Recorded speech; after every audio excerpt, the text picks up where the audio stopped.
now in the city. A 16-year-old is in custody. He's been busted 2 nights in a row, police say, for leading officers on chases. And both times they tell us he was driving a stolen car that was taken from a rideshare driver at gunpoint. This latest carjacking happened around 2 this morning in North City near Carter and Newstead. And the carjacking the night before occurred north of there around Newstead and Carter. First Alert 4 Shoshana Stahl has been following this story for us. And Shoshana, even police say they're getting frustrated at the criminal justice system. Lauren, they are, and at this hour, police tell me they're looking for the other kids involved in this latest carjacking. They ran from police this morning. Today's crime happened around 2 a.m., and that's well after curfew for teens. Police say they're looking into potentially citing the parents, but after 2 nights in a row of being targeted, rideshare drivers say this just reinforces their safety concerns. Nothing's going to change when there are zero consequences. Rideshare driver David Woods is frustrated and disheartened to hear another driver was held at gunpoint by teens and then carjacked. Even though you're a kid, your actions still have very, very real consequences. St. Louis police say around 2 a.m. Thursday, a Lyft driver picked up several teens at North Newstead and Carter in North City. While driving, one of the passengers held a gun to the driver and demanded he get out of the car. At some point, the car was found and police started chasing. The 16-year-old driver taken into custody and remains there. You know, the thing about this is that I remember back in the day, I couldn't understand it because, again, I was raised in the inner city of Detroit. And I remember that you couldn't catch a cab in the city. And this was in like the late 80s, early 90s, because I was born in 82.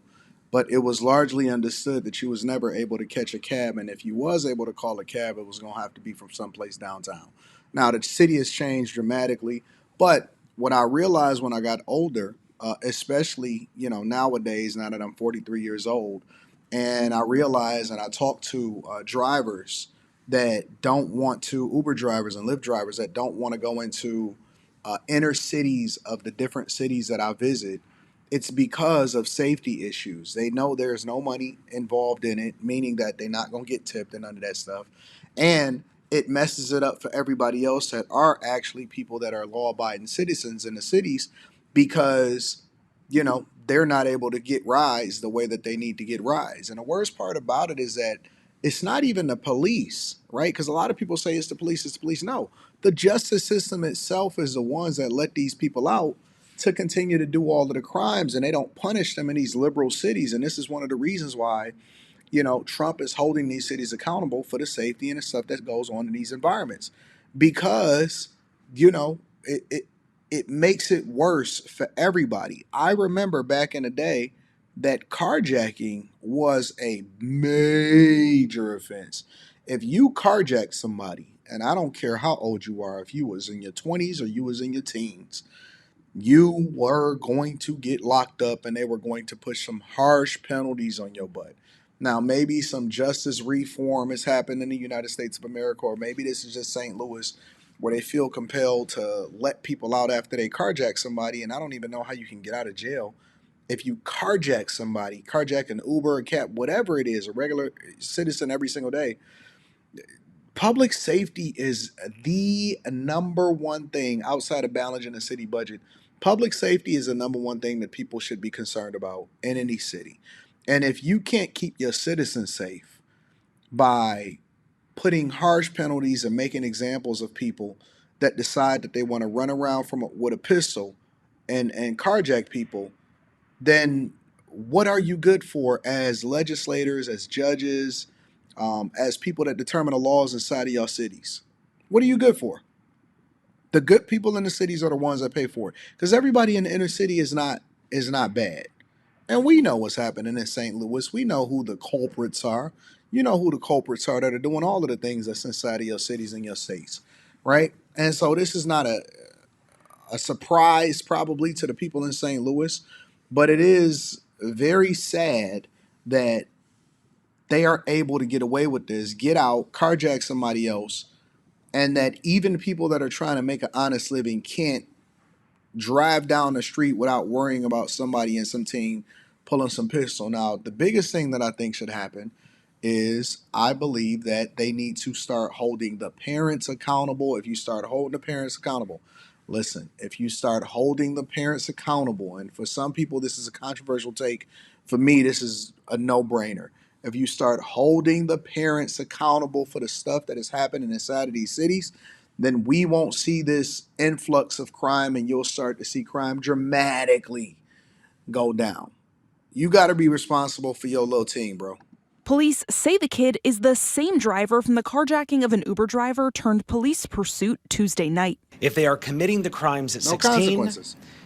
who knows what they will be doing at 26 if they make it to 26. These two crimes happening only a mile apart from each other. The 4 juveniles involved in the first carjacking were released to their guardians. I think they're frustrated for the victims who don't have to be victims. There was a 36-year-old man last night that did not have to have a gun put to the back of his head. Our officers see this. They see it, they feel the pain, they feel the trauma that a victim goes through, and they see how easily preventable it could have been. In Missouri, there's a point system to charge juveniles and a certain amount of points needed to be held on that crime. The SLMPD would support if some. What kind of system is this? A point system? What is this, GTA? The fuck? Somebody takes a good look and review of the entire juvenile point system that is in place, because these are kids committing very dangerous crimes that is going to kill someone. Why didn't, when you released him out to his parents after just committing a violent crime, This is crazy. carjacking somebody, shooting at somebody, why didn't you just give him a cookie too and just, Facts. there you go, slap on the hand, don't do it no more. Like I said, police are still looking for the other teens who were part of the carjacking of the Lyft driver earlier this morning. That includes going through body camera footage and dash camera footage to look at the teens who were arrested the day prior for. This is dumb, bro. Honestly, this is nothing more than stupidity and liberal policy. A point system? What? So wait a minute. So they get released to whatever adult is responsible for them, and then they can go back out and they can start carjacking again, and then they can get released. And so as long as they don't have to get up to the point system, what is this, TikTok? This is YouTube? You talking about? First warning, point system, and all of this stuff. Come on, man. Bro, honestly, and I'm just being real. I think that along with, because you can't not hold the kid accountable because they old enough to get guns and carjack people, so they old enough to hold people accountable. And Trump said it. Trump said we need to start holding people that are 14 years old and older, and sometimes they even younger than that, accountable, and being able to charge them like adults when they do adult crimes.